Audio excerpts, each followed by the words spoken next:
Who would have ever guessed of all Disney Plus Marvel shows that came out this year that Hawkeye would be my favorite one out of the bunch? I watched episode 5 today and I want to talk about it. Welcome back to the DLJones show. I'm your host, DLJones, and I know what you're thinking. What happened to my episode 4 recap? To let you in on a little bit of a secret, I actually did record an episode 4 recap, but the video that I recorded was unusable, and when I went to troubleshoot it, I had a whole lot more problems than just that video, which caused me into a couple of days, which involved a whole new Windows reinstall and everything. But now I'm back. I got everything back working, and happens like that sometimes. Maybe I should start recording on the camera itself and not on the computer. But anyway, episode 5, I watched that earlier today, and I'm still liking this series. I still feel the same way as I've been feeling with every single episode I've watched so far, that Hawkeye is my favorite Marvel Disney Plus show so far. The only other Marvel show that I can say that I enjoy more than Hawkeye right now is Daredevil. And that's not a Disney Plus show, but it was a Marvel show, one of the Netflix shows. Daredevil to me is still top. All right, so I'm not going to do a full-on recap. I'm just going to talk about, the things that I found interesting in this episode, because not a whole lot of stuff happened in this episode. Sort of like most of the episodes this season, you don't have a whole lot of little this and that. It's just basically been like two main things that would happen. That's what the episode would be about, is like maybe one action set piece, scene, function, task, or whatever, and then one kind of character building type situation. And this episode is no different. But yeah, this episode starts off with Kate Bishop. She's kind of sad and everything because, it starts off with like a montage giving you a recap of what happened the week prior. So she's kind of upset because in the previous week, at the end of the week, that's when Yelena Bolovich shows up and attacks them while they're trying to retrieve the watch. And when Hawkeye, Clint Barton, finds out, he's like, no, this is too serious. They've got a widow on him now, trying to kill him and all of this stuff. And he didn't want to have nobody else dying, no more blood on his hands and stuff like that. So he kind of like parted ways with Kate Bishop. And this episode starts off with her being upset, and she gets a visit from Yelena, and it's a weird conversation. It was like an interesting conversation, but it's like a weird conversation. Yelena is just basically have a conversation with her, basically telling her that she's not there to kill her and that she is there to kill Hawkeye. She was hired, to kill Hawkeye. And they kind of go back and forth. She's telling Kate that Hawkeye is not as good of a person as you think he is. And Kate is trying to tell her, Hawkeye, he may not have done everything, he might have done some bad things in his life, but he's a good person.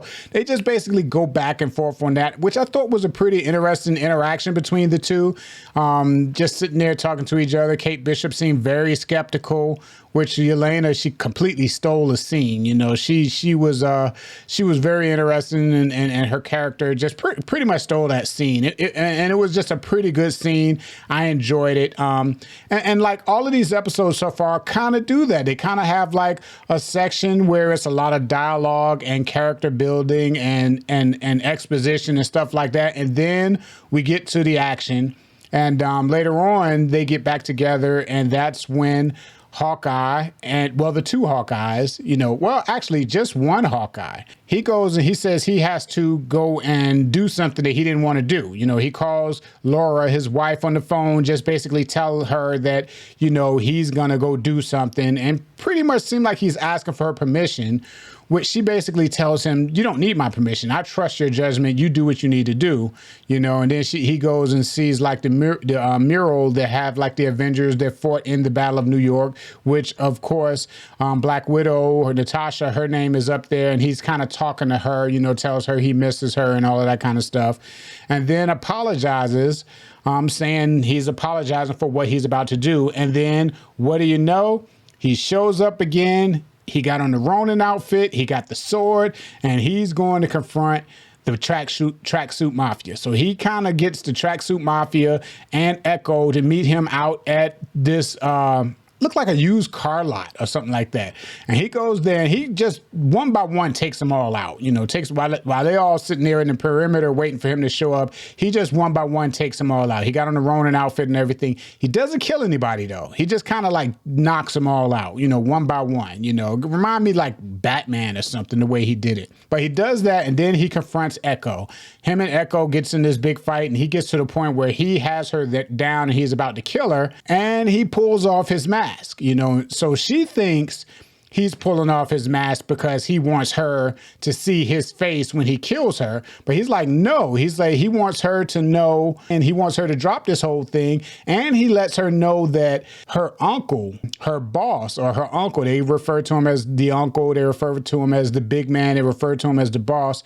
But he basically says, your boss is the one that tipped me off to where your father was. Your boss. He basically tells her that her boss is the reason why her father got killed. And, you know, earlier, like episode 2, they show a scene of Ronin in there killing all of these people. And they don't actually show him kill her father, but they show a scene that kind of insinuates that Ronin killed her father. I'm thinking at some point, there's only one more episode left, but I'm thinking at some point we're going to find out that he actually didn't kill her father. I'm thinking that's what's going to happen because there's got to be a reason why they show him taking out all of those people in that scene, but don't show him kill her father. So she kind of doesn't believe him, but you could tell she starts thinking, you know, as far as Echo, once Hawkeye tells Echo that her boss is the one that caused her father to be killed, you know.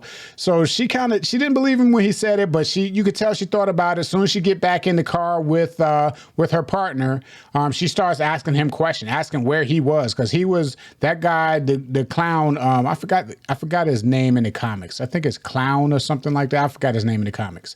But it's the guy that's always been with her, that he's kind of been talking with Echo throughout the whole season so far. But she asked him, she's like, you were my father's number 2. Where were you that night? You know, he was supposed to be there and he wasn't. So he kind of made up an excuse, but you can tell she's now questioning things. So I'm thinking episode 5 is going to be her questioning people, trying to figure out what really happened with her father, you know. But yeah, but that was pretty good. It was a pretty good fight scene with Hawkeye and Echo. And right then when he took off his mask and was talking to her, she did eventually get the upper hand and was about to kill him.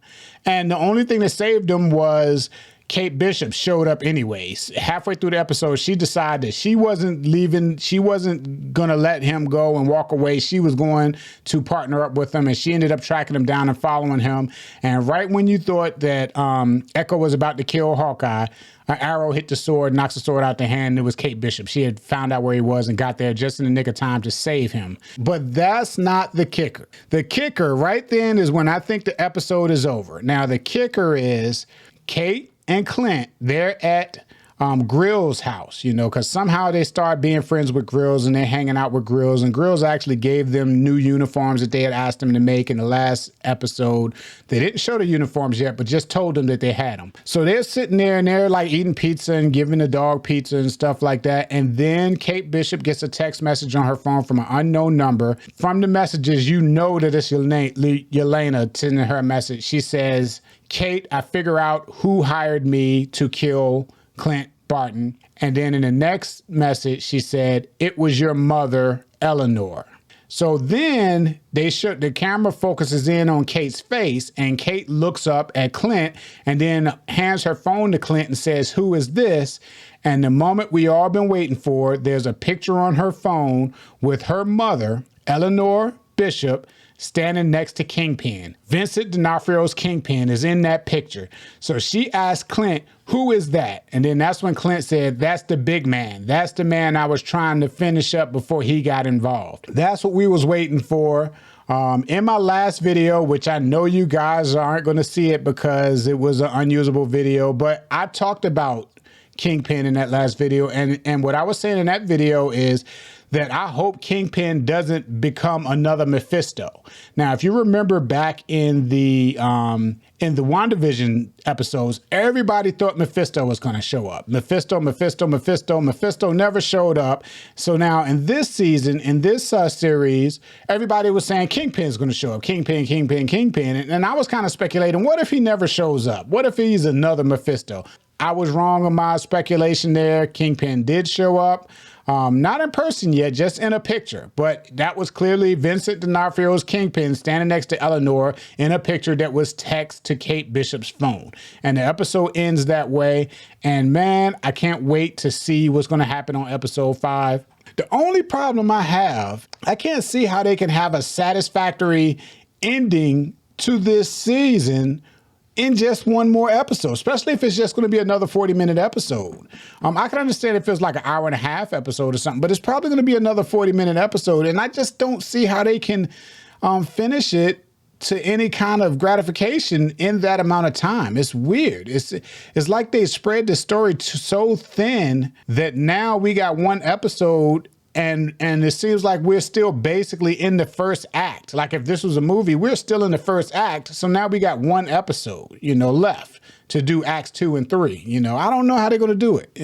Probably going to be a full episode of fight scenes, but yeah, I'm curious to see how they're going to do it. But so far, I'm super enjoying this show. I'm still enjoying it.